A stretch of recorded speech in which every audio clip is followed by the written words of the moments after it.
Assalamualaikum warahmatullahi wabarakatuh. Pada pembelajaran kali ini kita akan mempelajari materi tema 2 subtema 1 pembelajaran 1 yang berisi muatan mata pelajaran bahasa Indonesia, IPA dan IPS. Untuk mata pelajaran IPA, materi yang akan kita pelajari adalah ciri-ciri tumbuhan terkait habitatnya dan cara tumbuhan beradaptasi dengan lingkungan. Apa yang dimaksud dengan habitat itu? Habitat adalah suatu istilah yang merujuk pada lingkungan fisik tempat tinggal makhluk hidup. Fungsi utama dari habitat adalah sebagai tempat makhluk hidup. Selain itu, habitat juga berfungsi sebagai tempat berlangsungnya aktivitas makhluk hidup. Macam-macam habitat ada dua. Yang pertama, habitat daratan. Daratan adalah bagian dari permukaan bumi yang berupa hamparan tanah yang luas. Yang berhabitat di daratan biasanya cenderung bernapas menggunakan paru-paru, sedangkan tumbuhannya melakukan fotosintesis. Contoh hewan yang berhabitat di darat adalah harimau, singa, gajah, kijang, dan lainnya. Sedangkan tumbuhan yang hidup di daratan adalah pohon jati, pohon kelapa, dan lain-lain. Yang kedua, habitat perairan. Habitat perairan adalah tempat tinggal makhluk hidup yang berupa perairan, baik di sungai, danau, rawa, dan laut. Makhluk hidup di lautan memiliki sejumlah perbedaan dengan hewan yang berhabitat di darat jika dilihat dari proses melangsungkan kehidupannya. Contoh tumbuhan yang hidup di air adalah alga, mangrove, teratai air, rumput laut, dan lain-lain. Sedangkan contoh hewan yang berhabitat di air adalah ikan, udang, kepiting, cumi-cumi, kuda laut, dan sebagainya. Upaya pelestarian habitat makhluk hidup. Kelestarian habitat makhluk hidup perlu dijaga karena habitat merupakan tempat tinggal dari makhluk hidup. Seperti yang dijelaskan sebelumnya, menjaga kelestarian dari habitat makhluk hidup merupakan hal yang penting. Tidak melakukan berbagai macam kegiatan yang mengancam habitat makhluk hidup, tidak membuka lahan secara ilegal dan membakar hutan, tidak merusak ekosistem perairan yaitu dengan mengebom dan kegiatan lainnya, menghindari perilaku membuang sampah sembarangan, melakukan konservasi habitat makhluk hidup.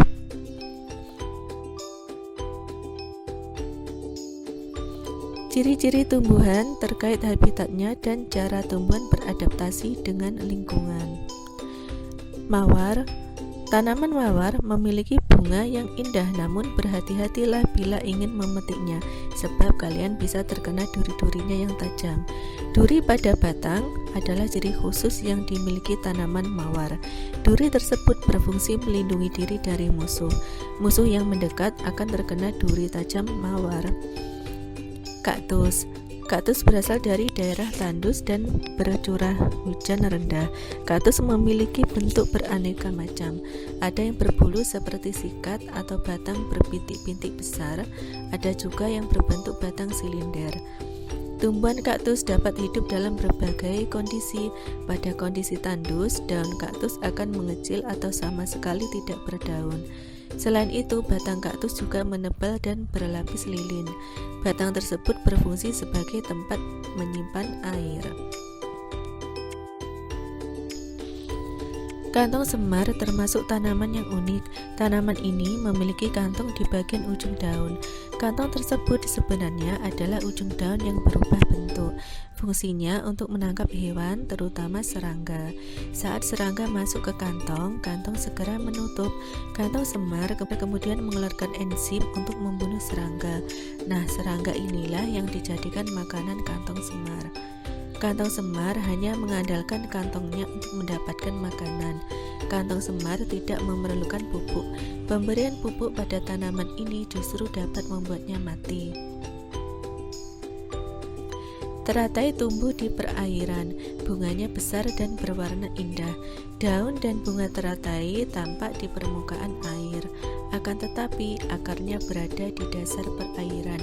Hal ini karena teratai memiliki tangkai yang panjang. Pada tangkai dan akar teratai terdapat rongga-rongga udara. Rongga udara ini membantu pernapasan teratai. Putri Malu memiliki daun yang dapat mengatup apabila disentuh. Dahannya halus, bercabang, dan berduri tajam. Namun letaknya jarang.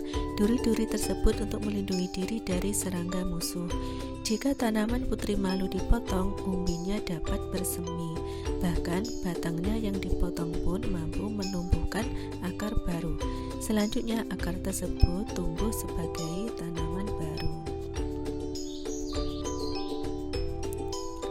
Bunga Rafflesia merupakan bunga raksasa. Berat bunga ini dapat mencapai 7 kg. Bunga ini mengeluarkan bau busuk. Bau busuk tersebut menyebabkan serangga tertarik dan mendekatinya. Setelah dekat, serangga tersebut dimangsa oleh Rafflesia. Selain itu, bunga Rafflesia juga memantulkan cahaya. Cahaya ini akan didekati oleh lalat. Ketika lalat mendekat, Rafflesia akan memangsanya.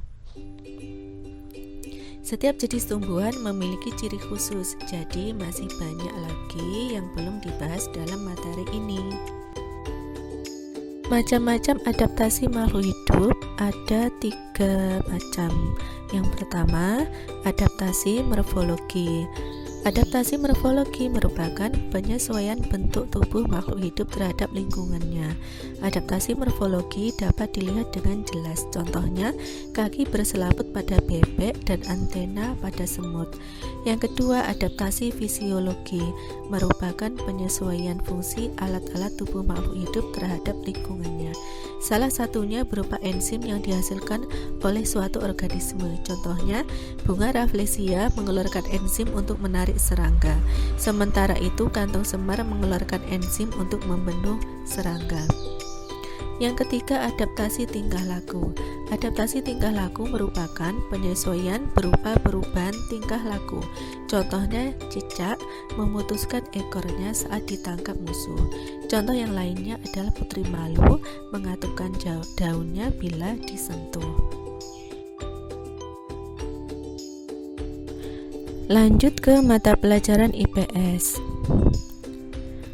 Peristiwa proklamasi kemerdekaan Indonesia terjadi pada hari Jumat tanggal 17 Agustus 1945 di Rumah Insinyur Soekarno, Jalan Pegangsaan Timur nomor 56 Jakarta.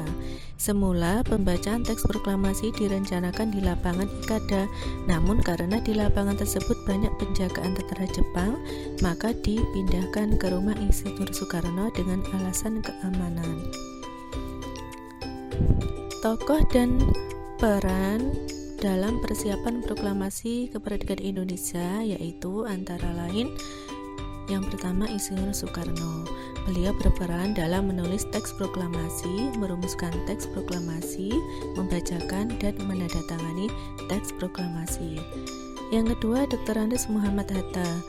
Beliau berperan dalam merumuskan teks proklamasi, menandatangani teks proklamasi, serta mendampingi Insinyur Soekarno pada saat membacakan teks proklamasi.